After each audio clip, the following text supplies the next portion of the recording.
সব সময় তো কাকরোলের ভাজি বা সবজি খাওয়া হয়। চলুন আজকে কাকরোলের ইউনিক আর মজাদার একটি রেসিপি আপনাদের সাথে শেয়ার করি, যেটা ভাত, রুটি, পরোটা সবকিছুর সাথে একেবারে একুরেট যাবে। আজকে তৈরি করে দেখাবো কাকরোল কালিয়া। পুরো ভিডিওটি দেখে নেওয়ার অনুরোধ রইল। সর কথা না বাড়িয়ে চলুন তাহলে দেখে নেওয়া যাক পুরো ভিডিওটি। কাকরোল কালিয়া তৈরি করার জন্য সবার প্রথমে কাকরোলের উপরে যে কাঁটাযুক্ত স্কিনটা আছে সেই স্কিনটাকে ছুরির সাহায্যে হালকাভাবে ছিলে নেব। আমি কিন্তু একইভাবে সবগুলো কাকরোলের স্কিনগুলোকে ছিঁড়ে নিয়েছি। এখন ছুরির সাহায্যে কাকরোলগুলোকে পাতলা পাতলা স্লাইস করে কেটে নেব। বেশি পাতলা করতে যাবেন না, তাহলে কিন্তু রান্নার সময় ভেঙে যাওয়ার চান্স থাকবে। হালকা একটু মোটা করে কাকরোলগুলোকে কেটে নিতে হবে। এখন এই সবগুলো কাকরোলগুলোকে আমি বাটির মধ্যে তুলে নিয়ে ভালোভাবে ধুয়ে পরিষ্কার করে নেব। এখন এই পরিষ্কার করা কাকরোলের মধ্যে দিয়ে দেবো 1/2 চামচ হলুদ গুঁড়ো আর দিয়ে দেবো 1 চামচের মতো লবণ। এখন এগুলোকে ভালোভাবে মিশিয়ে নেব। আর মেশানো হয়ে গেলে কিন্তু 10 মিনিটের জন্য এই কাকরোলগুলোকে আমি রেস্টে দিয়ে দিব, যাতে করে কাকরোলের ভিতরে লবণ আর হলুদটা ভালোভাবে ঢুকে যায়।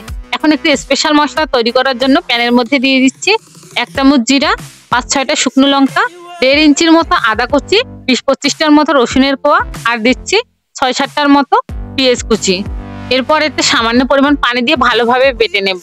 বেটে নেওয়ার পর ঠিক এরকম হয়েছে।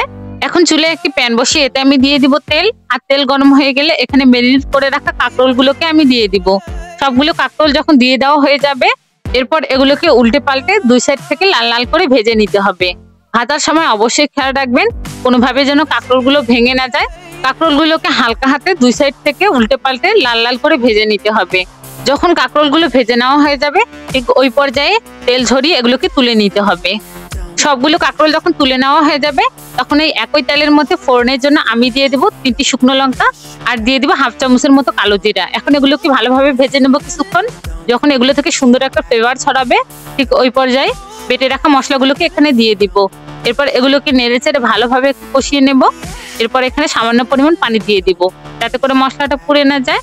এগুলোকে কিছুক্ষণ কষিয়ে নেব। আর কষিয়ে নেওয়ার পর এখানে আমি দিয়ে দেবো হলুদ গুঁড়ো 1 টিস্পুন, শুকনো লঙ্কার গুঁড়ো 1 টিস্পুন, গরম মশলার গুঁড়ো 1 টিস্পুন আর দিয়ে দেবো স্বাদ মতো লবণ। এখন এই সবগুলো উপকরণকে ভালোভাবে কষিয়ে নেব। মশলাগুলো যখন কষানো হয়ে যাবে আর রেসিপি থেকে তেল ছাড়তে শুরু করবে, ঠিক ওই পর্যায়ে এখানে আমি ঝোলের জন্য পানি দিয়ে দিব। পানি দেওয়ার পর ভেজে রাখা কাকরোলগুলোকে এখানে দিয়ে দিব। দেওয়ার পরে এগুলোকে হালকা হাতে ভালোভাবে মিশিয়ে নেব। আর মেশানো হয়ে গেলে ঢাকনা দিয়ে ঢেকে দেবো কিছুক্ষণের জন্য। 5 মিনিট পর আমি ঢাকনা তুলে নিলাম। ঢাকনা তুলে নেওয়ার পর দেখতে পাচ্ছেন পানিটা কিন্তু শুকিয়ে এসেছে। আমি হালকা হাতে এগুলোকে একটু মিশিয়ে নেব, যাতে করে কাকরোলগুলো ভেঙে না যায়। এরপর এখানে 1 চামচের মতো গরম মশলার গুঁড়ো দিয়ে দিব। এরপর হালকা হাতে এগুলোকে মিশিয়ে নামিয়ে নিলেই কিন্তু কাকরোল কালিয়া একদম রেডি। এই কাকরোল কালিয়ার রেসিপিটা কিন্তু অসাধারণ হয় খেতে। সবসময় তো বাসার সবাইকে কাকরোলের ভাজি বা সবজি খাইয়ে থাকেন। একবার এভাবে কাকরোল কালিয়াটা তৈরি করে খাইয়ে দেখুন, সবাই কিন্তু আপনার অনেক বেশি প্রশংসা করবে। আশা করছি রেসিপিটি আপনাদের কাছে ভালো লাগবে। আল্লাহ হাফেজ।